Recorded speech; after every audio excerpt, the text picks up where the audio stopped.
السلام علیکم ورحمۃ اللہ وبرکاتہ۔ دیوبندیوں میں مولانا مفتی محمد طارق مسعود صاحب جو کہ جامعۃ الرشید کے مدرس ہیں کراچی کے، وہ مثبت کام کر رہے ہیں، امت کو جوڑنے کا کام کر رہے ہیں۔ دوسرے ہیں مولانا محمد طارق جمیل دامت برکاتہم العالیہ، تبلیغی جماعت کے جو رکن ہیں۔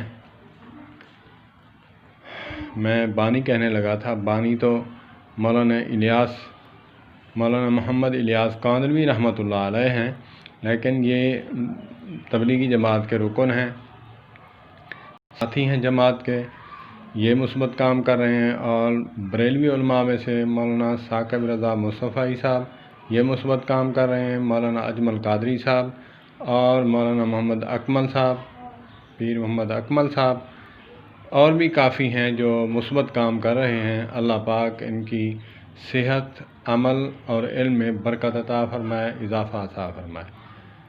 ایسے علماء کو سننا چاہیے۔ اور علماء اہل حدیث میں سے جو ہیں مولانا قاری عبدالحفیظ فیصل آبادی، مولانا قاری محمد یعقوب صاحب، مولانا بنیامین عابد صاحب، یہ حضرات ہیں جو علماء اہل حدیث میں مثبت کام کر رہے ہیں اور بہت ہی محنت سے، لگن سے، جستجو سے بیان اور واعظ کرتے ہیں۔ اللہ پاک ان کی لمبی عمر فرمائے۔ اور بھی کافی ہیں، میرے ذہن میں نہیں ہے ابھی۔ اللہ پاک ان کے علم اور عمل میں برکت عطا فرمائے۔ ایسے علماء کو سننا چاہیے، چاہے جس مسلک کا بھی ہو، سننا چاہیے۔ میں ابھی یوٹیوب پہ سن رہا تھا، مولانا طارق مسعود صاحب وہ بیان فرما رہے تھے، کچھ اہل حدیث عالم ہیں مولانا خلیل الرحمن صاحب، ان کے بارے کہہ رہے تھے کہ ہماری گفتگو ہوتی ہے بڑے آسان طریقے سے، اچھے انداز سے۔